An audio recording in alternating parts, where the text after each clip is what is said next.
The Cavalcade of America, starring Joseph Cotton.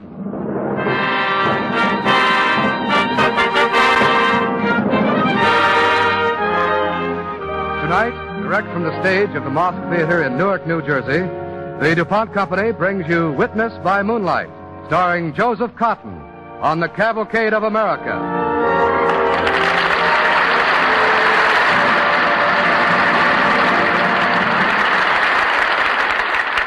Here is Gane Whitman. Good evening.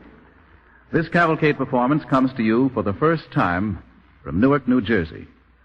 In our studio audience in the Mosque Theater in Newark, as special guests, are DuPont men and women from 8 DuPont plants in northern New Jersey. You've heard us speak of the products of DuPont research and applied chemical science as better things for better living.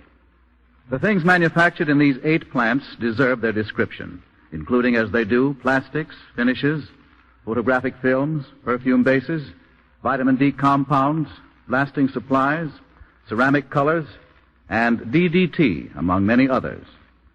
It is the men and women of DuPont, as represented by the men and women of this audience, who express the true significance of the DuPont Company's better things for better living through chemistry.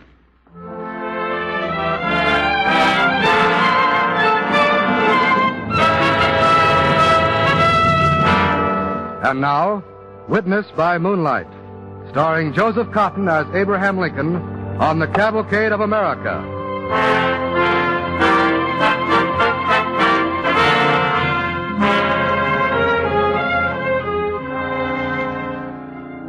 What do you think, Billy? They like this new beard? You have doubts, Mr. Lincoln, about how they'll take to you as President of the United States? Well, Remember, there's always a place waiting for you here with the firm of Lincoln and Herndon. what you're saying in fun, Billy, might turn out to be the truth. Now, if I want that job when I come back, I'd better make a strict accounting of what's going on. Hand me that ledger. Oh, you don't have to go over the fees, Mr. Lincoln. You must have so much on your mind. Now, Billy, we don't want to get carried away by all this. I admit it's not every day a man gets elected president, but we have to be calm about it. And you'll have to carry on here, so we might as well set things in order now. Let's see. Well, Mr. Lincoln, there's only one item that's had me curious for a long time. It's in your handwriting. What? One book, 10 cents. That's a sad commentary on our financial condition if we've got to list every 10-cent book we buy. One book, 10 cents. Here. Oh, yes, of course. That's the Armstrong case. I guess I never got more satisfaction out of any case than I did out of that one. You weren't in the office, Billy, the day Aunt Hannah Armstrong came in to tell me about her trouble.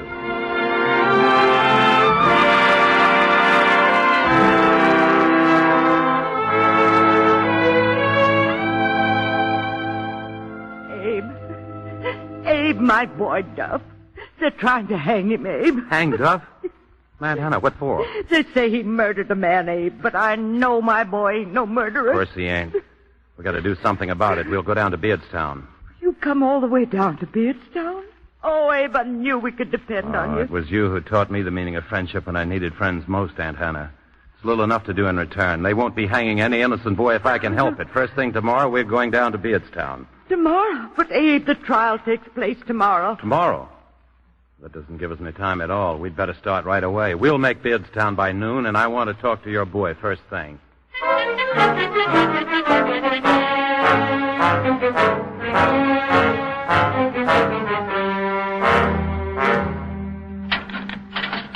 Armstrong, man here to see you. Lawyer, he says. Yeah? What for they giving me a lawyer? Trying to hang me, that's what they're trying to do. No lawyer can help me. My name's Abe Lincoln Duff. You Abe Lincoln? Yes. But Ma said you was too important for us to call on now for help. You're a big lawyer in Springfield. If you were to measure me from head to toe, I'd be a big lawyer any place, Duff. But if you mean important, well, anything important to Hannah Armstrong is important to me, so start telling me, Duff, what happened? Well, I was in Tom Steele's tavern when this man named Metzger come in. He asked if I want to have a drink with him. Did you know this Metzger, Duff? Well, I'd seen him here and about. And when he offers me a drink, I refuse. So he spills his drink in my face, just like that. For no good reason. Well, I rear back. I let him have a punch in the nose. Then Tom Steele come between us. That's all I know. I never saw him again, never. Then they come to arrest me a few days later. Metzger'd been killed. You didn't see him after the fight. You didn't have any more words with him. No, Mr. Lincoln, I didn't have no words, nothing, so help me. But you did have a fight with him just a few hours before he was killed, and people saw it. That's bad, Duff. Well, please, Mr. Lincoln, I swear it. I never saw him after that. I swear it. But they're going to hang me. You hear? Hang me. Now, just don't you worry, Duff. We'll do all we can because I believe you.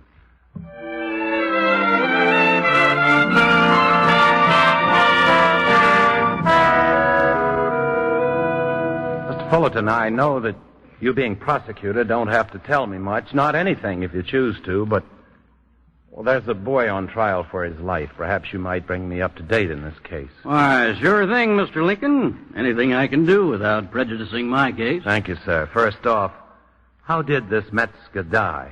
Well, here's the doctor's report. Struck by a blunt instrument on the head. Death occurred 5 days later. Assailant who struck the blow, guilty of murder. It's that simple. That's too simple where a boy's life is concerned. How do you know Duff Armstrong struck the blow that led to Metzger's death? Well, now, that's the kind of a question that could prejudice my case.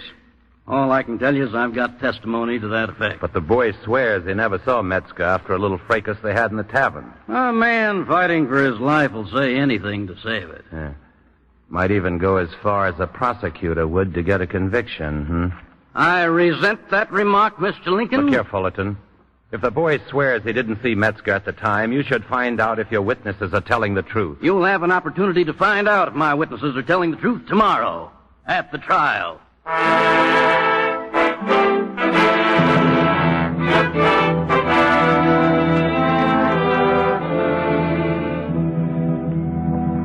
Did you find out anything, Abe? Can you save my boy? Oh, Aunt Hannah, they got an awful lot of law lined up against one boy. They got witnesses and a sharp prosecutor and a hostile population. Oh, what can you do, Abe? Only one thing I can do.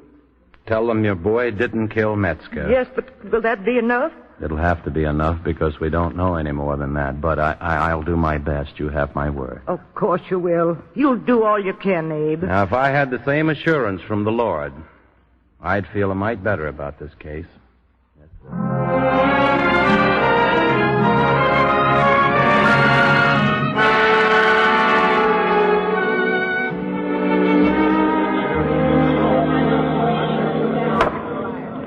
We'll have silence while the prospective jurors are being examined. Proceed, Mr. Prosecutor. Now, tell me, Johnson, would you have any hesitancy in convicting a man to hang if the evidence showed he was guilty? No, sir. If a man's guilty, he deserves to hang. Very well. Mr. Lincoln, you may question the prospective juror. Thank you. Johnson? Buzz Johnson? Yes, sir? I'm glad to see you, Buzz. I knew your father pretty well. If you take after him, you're a pretty smart boy. I'd like to have you on my jury. Well, thank you, Mr. Lincoln. Your Honor, I object to this familiarity of Mr. Lincoln with the juryman. Well, Mr. Fullerton, would you want to disqualify Mr. Johnson? If I disqualified every juryman whose family Mr. Lincoln knows, we'd have no jury at all. Well, we could move for a change of venue to New York City. I know a sight less people there than I do here in the state of Illinois. Order. Well, Mr. Fullerton, do you want to disqualify the juryman? Well, well, no, Your Honor. All right, Johnson, take your place in the jury box. Next juryman, take the stand.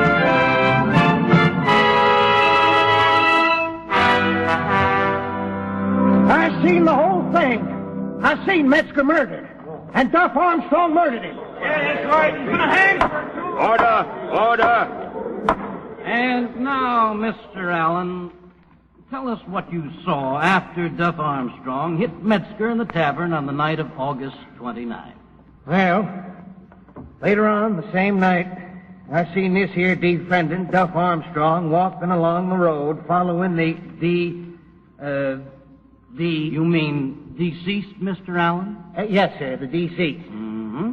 Well, Armstrong was following him. Then Metzger turned around and there was some words. Then Armstrong raised his hand and struck Metzger with a heavy object. Metzger fell down. Yes. Armstrong seemed scared, frightened, I mean. Yes. And he threw something into the bushes and run away. I helped Metzger up and set him on his way home. Then I come back later to see what Duff Armstrong threw away, and I found that slingshot. And this is the slingshot you found? Yes, sir. Thank you. Your Honor, I finished my direct examination. Your witness, Mr. Lincoln. Thank you. Thank you, Mr. Fullerton. Mr. Allen, I heard your testimony, and I reckon if I were sitting in the jury box, I'd say to myself, sounds true. It is true. Well, that's fine. Because I wouldn't want to put a noose around any boy's neck with a story that was anything less than the truth. Would you? I told you it was true. Good, good. We're going to get along fine, Mr. Allen. You said you saw the fight between Duff Armstrong and the deceased, Metzger. I sure did. I see.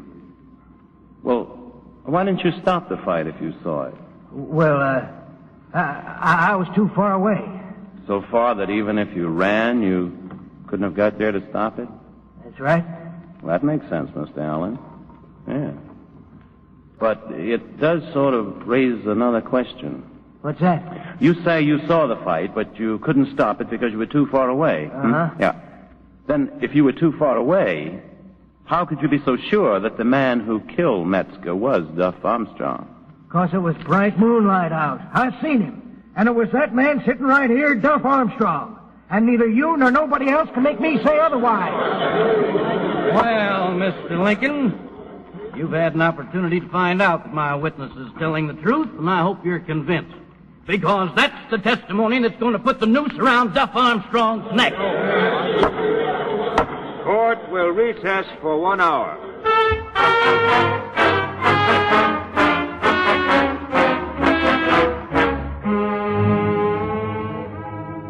Oh, Aunt Hannah, you might as well say what you're thinking. You're disappointed in me, I know that. Oh, well, I reckon I don't know about law and such things. Well, I made a mistake with Alan, but somehow I thought I might find an opening in Alan's story. He only kept saying he's seen my Duff hit that man Metzger. Yeah. Seen him 'cause it was bright moonlight. Aunt Hannah, Alan's story sounds too well rehearsed. He'd never used a word like deceased unless he'd been coached, and well coached, too. But Abe, he's talking my boy right into a noose.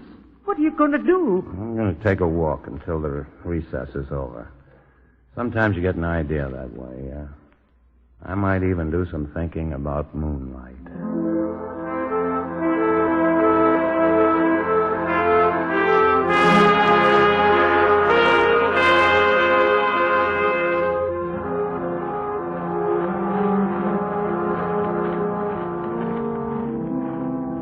Abe Lincoln? Huh? Who? Are you Abe Lincoln? That's an accusation I'll have to plead guilty to for the rest of my life. Who are you? Nelson Watkins is my name, sir. Maybe I can help you. About Duff Armstrong's case? Yes, sir. About the slingshot. Slingshot? Yeah. Well, what do you know about it, Mr. Watkins? Well, I only seen the slingshot from where I was sitting in the courtroom, but it sure is like one I throwed away. You threw it away? Why? Well, I was to a prayer meeting that night, and they was talking about thou shalt not kill. Well, I figure birds and animals is God's creatures, too. I got no reason to kill them. So I threw the slingshot away. Besides, it was kind of heavy, too. Well, Mr. Watkins, what's that got to do with Duff Armstrong? Hey, if it is my sling, then Duff Armstrong couldn't have used it. How do you know? 'Cause I didn't throw it away till after Metzger was hit. You're sure it's the same slingshot? Can't be certain, sure. But if you can use my information, I'm offering my service. Come on, Mr. Watkins. We're going over your story again.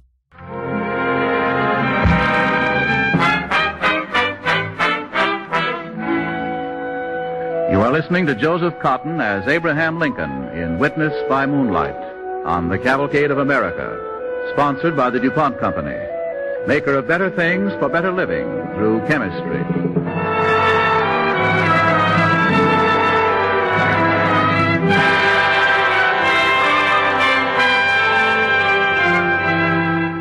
The court reconvenes in Beardstown, Illinois, and Abe Lincoln, seeking to free an innocent boy from the noose, places on the stand the only friendly witness he has been able to find, Nelson Watkins.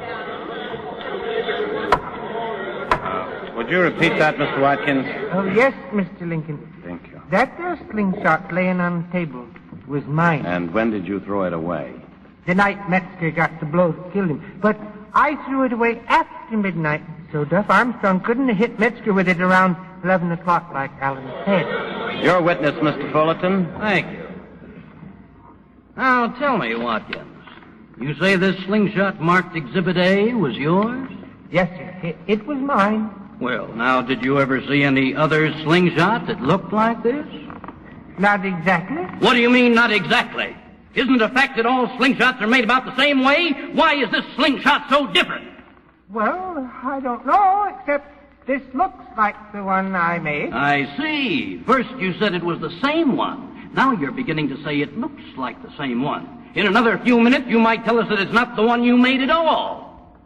You've discredited yourself to my satisfaction, Mr. Watkins. That'll be all. Now, just a minute. Your Honor, I've always wanted to know how to make a handsome slingshot, and if you don't mind, I'd like to find out now. Tell me, Mr. Watkins, just how did you make your sling? Well, sir, Mr. Lincoln, first off, a proper weight is the secret of a good slingshot. Yeah. So to give it the right weight, I took an eggshell, put it in the ground. I see. Into the eggshell, I poured some hot lead. When the lead cooled, I poured some zinc on top of it. Mm-hmm. Then I let the zinc cool. But I found out that lead and zinc don't stick together once they cool. Oh. Well, what did you do then? Well, I had to find a way to keep the two parts together. So I covered them both with a piece of calfskin I cut from an old boot and sewed it around both pieces of metal with some squirrel skin string. And this is the same slingshot I hold in my hand. Yes, sir. Huh. Watkins, do you have a knife? Knife? What for? Watkins, desperate chances are for desperate men. Let me have your knife. Oh, sure. Right. Here. Thanks. Your Honor, may I be permitted to take apart the sling marked Exhibit A? And destroy the people's evidence? I object. Perhaps Mr. Fullerton should have thought of that before. It's his evidence. He entered it as an exhibit for the people. I claim that gives me the right to examine it as closely as I can examine a hostile witness. For this mute piece of evidence is a hostile witness against my client. Go ahead, Mr. Lincoln. Thank you, Your Honor. Now, here, I cut this piece of calfskin covering and... There. Your Honor, you see there are two pieces of metal under the calfskin covering, and one is lead and the other is zinc. And they do not stick together. Everything just as Watkins described it to us. Your Honor, this has been a most theatrical performance on the part of Mr. Lincoln. But now I would like to ask a few questions myself. Now then, Mr. Watkins, you said you made this sling. You told us how. And it seems that it was indeed yours. But can you tell us how you know you threw it away after Mr. Metzger was assaulted by Duff Armstrong? Well, like I said, if Allen saw what he says he saw at 11 o'clock, then Duff couldn't have hit Metzger with this slingshot because I didn't throw it away till after midnight. Well, now, how do you know it was after midnight? Well, I'd been to a revival meeting. I got out around 11, and while walking home, I threw the sling away. But how do you know it was after midnight? Well, I don't know for sure. I just figured I'd been walking for quite a while. You don't know for sure? You just figured? We don't want guesses, Watkins. We want facts. Facts! Facts! Facts, Mr. Fullerton? Facts. Well, I got a fact or two I'd like to squeeze in your edgeways. Mr. Allen. Huh? I recall you to the stand, please. Sit right down, Mr. Allen. Yes. Now, tell me, the night you saw Duff Armstrong strike Metzger with his slingshot, you recognized him from quite a distance. Well, it's what you said before, Allen. Yes, sir. Yeah. And if you were a distance of, well, say 150 feet, how did you manage to see him so well? I told you it was bright moonlight. How bright? What do you mean? Just bright? Maybe middling bright or very bright or Just kind of dull bright. Right. I see. What was the position of the moon at that time? Well, kind of like about there. Afraid I don't get it from your pointing, Mr. Allen. Compared to the position of the sun in the day, what would you say? I'd say the moon was about the position of the sun at, 10 o'clock. I see. Aunt Hannah, see that almanac on the table? Well, Yes, Abe? you can throw it away. Throw away this almanac, Abe? What for? Mr. Allen here has just made a liar out of it. Your Honor, this procedure is most unorthodox. Mr. Fullerton, this is going to be a heavy blow to all the farmers of Illinois. For years now, most of the men sitting in the jury box, probably everyone in this courtroom, has put great store in the almanac. We found it to be a true record of the weather, the time of the rising and setting of the sun, and the moon, and many other facts. But now, Mr. Allen tells us that this almanac is a liar. So there's only one thing to do, throw the book away. Or else, read into the evidence what it says about the moon on the night of August 29th last. Let me have that almanac, Aunt Hannah. Here you are, Abe. Thank you. Now, may I read from the day marked August 29th? Phase of the moon, first quarter. Time of setting of the moon, 12:05. And if that's true, the moon was out of sight by 11 o'clock, and there couldn't have been enough moonlight for you, Allen, to tell at 150 feet whether the man who assaulted Metzger was Duff Armstrong or anyone else.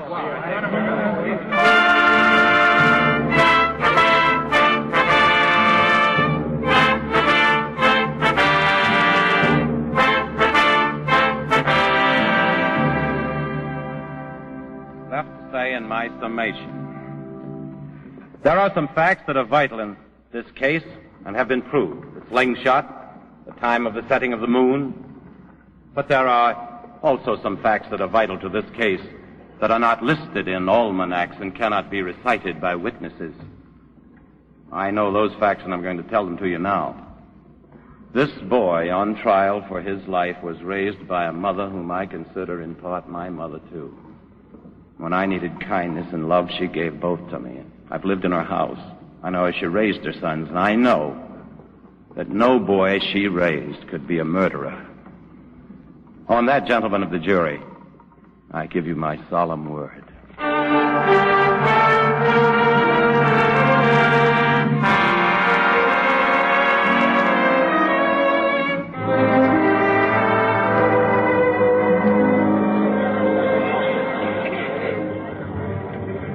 Has the jury reached a verdict in the case of the people of the state of Illinois against Duff Armstrong? We have, Your Honor.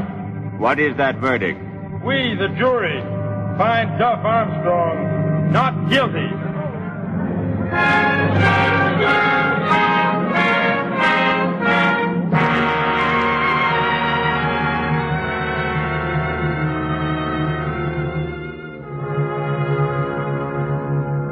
Yes, Billy. That's how that entry got in the ledger. One book, 10 cents. Maybe it ought to read, one life, 10 cents. I'll just mark it, debt repaid. You can't understand. I'd be a little touchy about debts and repaying them.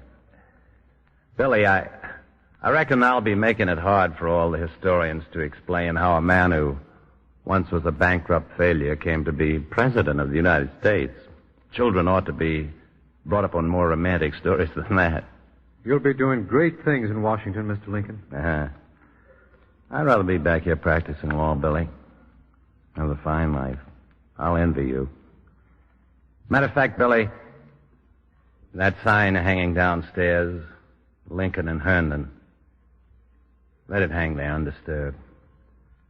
For one day when I'm through with being president, I'll come back here and take up my work as a lawyer again. We'll be partners, if you want to. It'll be something to look forward to during the difficult days ahead.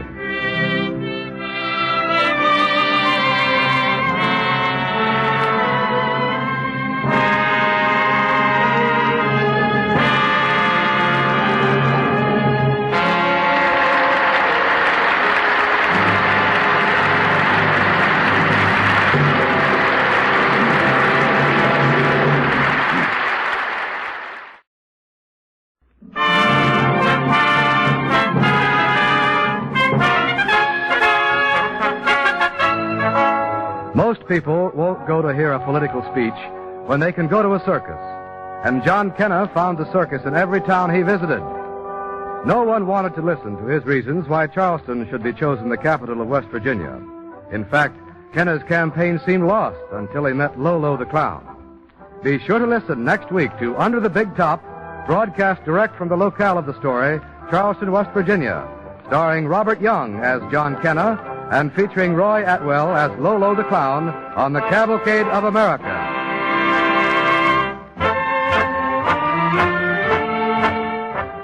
The music for tonight's DuPont Cavalcade was composed by Arden Cornwell and directed by Donald Bryan.